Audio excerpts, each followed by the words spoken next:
Bonjour à tous, je m'appelle Anne-Laure Mesguen, je suis la fondatrice de Bénévolte et aujourd'hui je vais vous parler des seniors.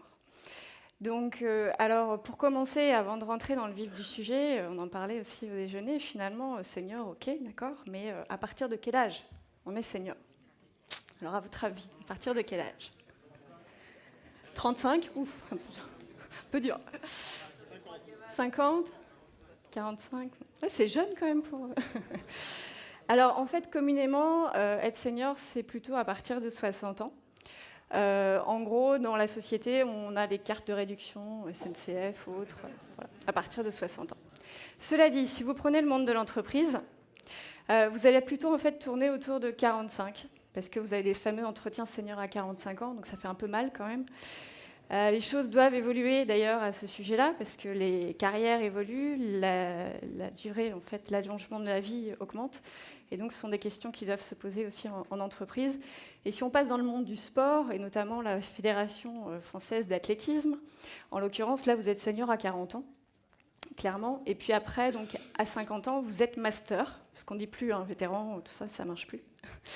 Mais vous êtes master, mais après, vous avez du V1, V2, V3, V4, V5, tous les 10 ans. Voilà. D'où la complexité, en fait, finalement, de classifier et de donner des catégories pour ce mot senior. L'INSEE, même, d'ailleurs, aujourd'hui, vous avez 16 millions de personnes en France qui ont plus de 60 ans. Et parmi, en fait, cette catégorie, vous mettez, c'est la seule tranche d'âge, finalement, où vous mettez dans une même catégorie les enfants avec leurs parents. C'est-à-dire des personnes qui ont 60 ans aujourd'hui ont souvent des parents qui ont, je dirais, 85 ou 90 ans, dont ils s'occupent aussi souvent. Et donc, il n'y a pas vraiment de catégorisation. Donc, il y a vraiment des efforts à faire de ce côté-là.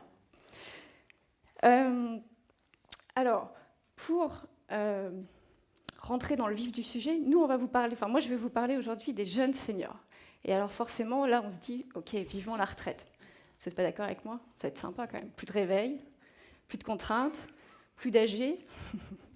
Non, c'est un bon moment quand même. Donc c'est vrai que c'est un moment où on se dit ça va être chouette, on va avoir du temps libre, on va avoir du temps pour soi.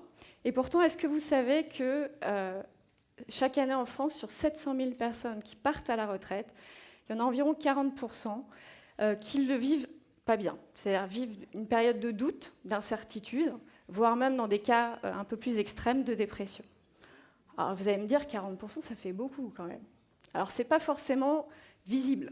C'est-à-dire que la personne, vous allez lui dire « Ah, vous êtes parti à la retraite, comment ça va? Super, impeccable. » Puis en fait, elle ferme la porte de chez elle, et puis là, bon, c'est un peu plus compliqué.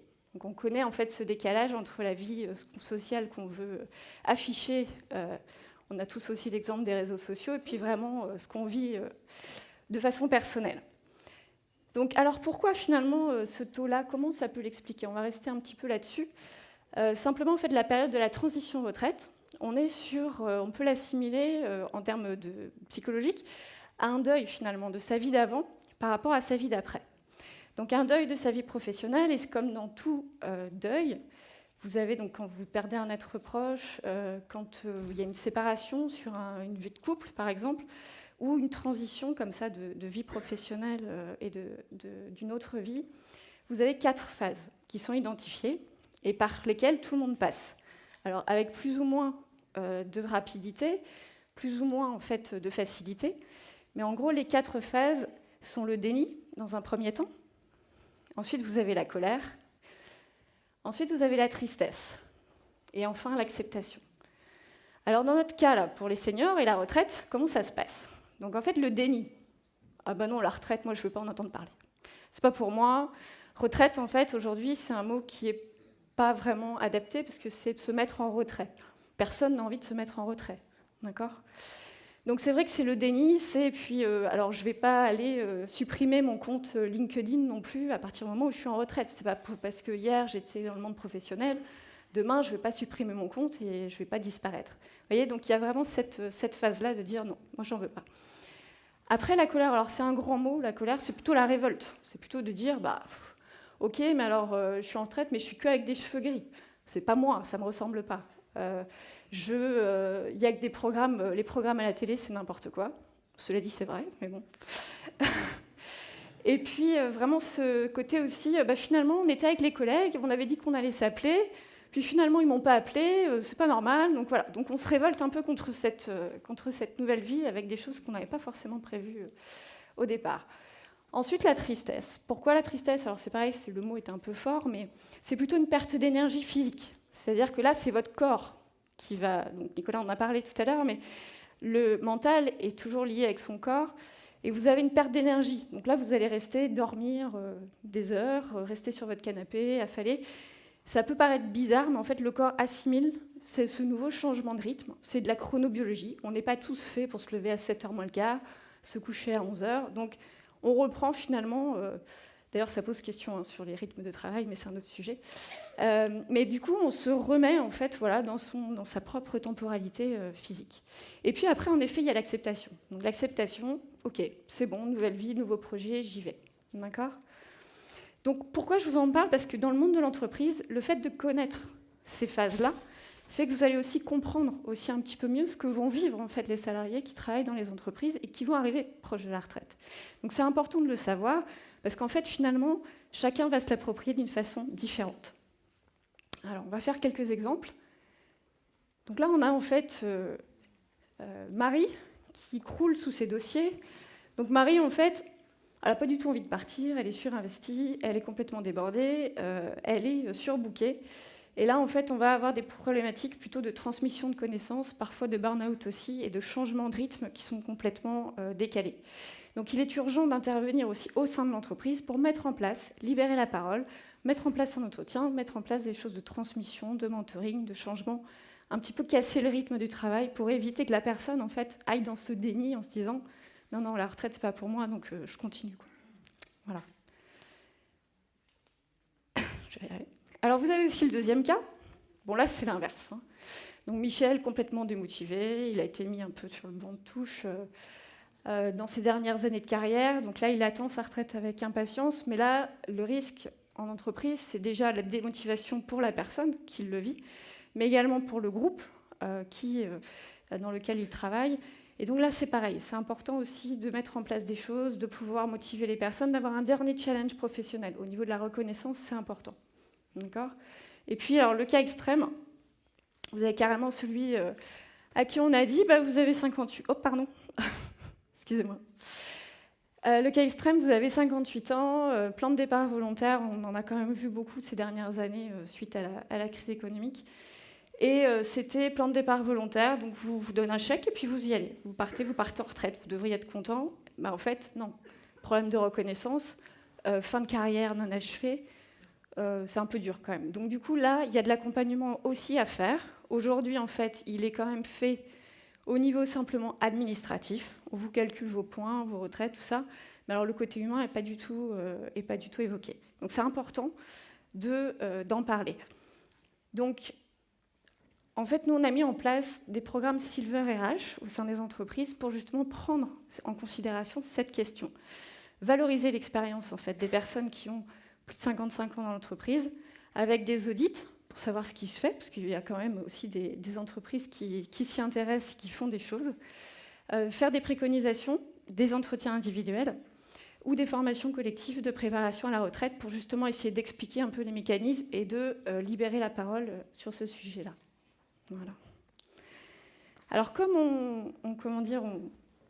on ne laisse pas non plus derrière en fait, les personnes se dire « Tiens, je suis à la retraite », donc du coup, c'est cette problématique de la reconnaissance. On a mis en place en fait alors, pardon, excusez-moi, ça c'était juste, je vais passer rapidement, c'était une illustration de nos formations avec nos objectifs qui sont effectivement de supprimer le stress, donc voilà, on parlait tout à l'heure, au travail, de favoriser la transmission des connaissances pour que justement ce soit un succès pour tout le monde, pour la personne et pour l'entreprise. Donc, oui, ce que je disais, c'est qu'une fois qu'on est en retraite, ok, c'est bien, mais c'est vrai que la question se pose de l'équilibre des temps. Donc du temps pour soi, du temps pour sa famille, mais aussi du temps en fait, pour finalement être utile et avoir cette reconnaissance et cette utilité au niveau de la société. Donc on a mis en place en fait un service de bénévolat numérique, donc dédié aux plus de 55 ans, qui s'appelle Bénévolte. Donc France Bénévolat en fait résume ça par un petit mot qui s'appelle le plus du bénévolat, donc le plaisir, le lien, l'utilité et le sens. Aujourd'hui, on considère qu'il y a à peu près entre 14 et 16 millions de bénévoles en France. Il y a environ 34% qui sont des bénévoles qui ont plus de 60 ans. Et parmi en fait, nos seniors qui s'investissent dans le bénévolat, on a environ 20% qui n'en feront pas, parce que ce n'est pas leur truc. Justement, à peu près un tiers qui sont déjà investis, et 40% qui sont indécis. Donc indécis pourquoi ? Souvent, j'ai pas trop le temps, je sais pas trop le temps que ça va me prendre. Donc avec des freins, avec quelques freins. Pourtant, en fait, le bénévolat en fait, a 3 utilités principales qui sont nommées par les personnes qui en font. La première, c'est vraiment d'être utile à la société et d'agir pour les autres. Donc ça, c'est la première motivation à faire du bénévolat. La deuxième, c'est la cause défendue. Donc là, effectivement, il y a un côté plutôt militantisme, en tout cas, prendre à cœur les sujets qui vous touchent. Et puis le troisième, c'est l'épanouissement personnel. Parce qu'effectivement, de donner du temps permet aussi de se sentir bien et d'être gratifié, en fait. Voilà. Donc, ce site, en fait, s'appelle Bénévolte. Donc, nous, l'idée, c'est de se dire pourquoi rester retraité quand on peut devenir bénévolte. L'identité aussi est importante. C'est vrai qu'en France, souvent, quand on rencontre une personne qu'on ne connaît pas, la grande majorité d'entre nous va commencer par dire « Et toi, tu fais quoi dans la vie ?» Alors, ok, c'est bien, mais quand on est retraité, il y en a un paquet qui se disent « Bon, alors j'étais ex-pharmacien, ex-expert comptable, ex... » voilà. Donc on s'identifie encore par finalement son identité professionnelle. L'évolution, ce sera peut-être de se dire demain, c'est plutôt « Et toi, tu aimes quoi dans la vie ?» Alors finalement, alors on change de sujet, c'est-à-dire que là, on parle de ses passions. Alors j'espère aussi qu'on parle de son boulot, parce que ça veut dire qu'on y passe quand même pas mal de temps et que vous aimez ce que vous faites au travail. Mais voilà, toute cette question-là, en fait, après derrière, c'est une identité en fait qui se perd, et c'est important de pouvoir la retrouver autrement, par finalement ses valeurs personnelles et ses envies et la construction de la personnalité. Donc ce site, en fait, il est fait par un moteur de recherche, c'est assez simple, c'est-à-dire que d'un côté, vous avez des bénévoles, et de l'autre côté, vous avez des associations ou des startups qui recherchent du renfort bénévole. Donc on valorise en fait l'expérience des personnes. Vous avez une personne qui va mettre ce qu'elle souhaite faire comme tâche, activité bénévole. Donc là, Sylvie, par exemple, fait de l'informatique, tâches administratives, bricolage ou autre. Et en face, vous avez en fait, les associations peuvent prendre contact directement avec les bénévoles. Un des constats qui avait été fait aussi lors du passage à la retraite, c'est que quand vous êtes comme ça en fin de carrière, vous êtes expert, donc vous êtes sollicité, vous connaissez par cœur votre environnement de travail, et du coup, d'un coup, tout s'arrête. Il n'y a plus de mail, il n'y a plus de téléphone qui va rythmer votre journée de travail, ou votre journée tout court. Donc c'est vrai que là, le fait d'être sollicité pour des choses que l'on sait faire, on retourne en fait dans la reconnaissance finalement de ce que l'on sait faire ou de ce qu'on a envie de faire. Voilà. Donc là, c'est une association. Elle, de façon plus classique, va mettre en fait son annonce de bénévolat et pourra prendre contact en fait avec nos bénévoles sur le site. Alors je vous mets cette petite photo parce que je ne suis pas toute seule. Donc Amélie Arcil est psychologue et donc travaille avec moi. Donc nous sommes 2 fondatrices, en fait, cofondatrices de Bénévolte. Donc nous sommes à Nantes, donc nous sommes une jeune start-up. Le site a quelques mois d'existence uniquement, et donc on voulait vous présenter et vous remercier pour cette participation. Je terminerai juste avec une petite citation. Catherine Ringer, vous connaissez sans doute, va sortir un nouvel album le 3 novembre. Et elle a sorti un titre cette semaine, je ne sais pas, peut-être que certains d'entre vous l'ont vu, il s'appelle Senior. Et en fait, dans ce titre-là, elle va avoir 60 ans très bientôt, et elle assume totalement, effectivement, cette senioritude. Alors, je ne sais pas, il y a tous les mots qui sortent en fait sur le sujet, parce qu'on se dépatouille un peu chacun avec finalement des terminologies et de la sémantique. Et elle dit cette phrase, en fait, dans sa chanson. Elle assimile en fait le temps qui passe à un jeu, et elle dit « Comme la partie dure, je la joue plus apaisée, ma technique est sûre, je veux la partager. » Merci.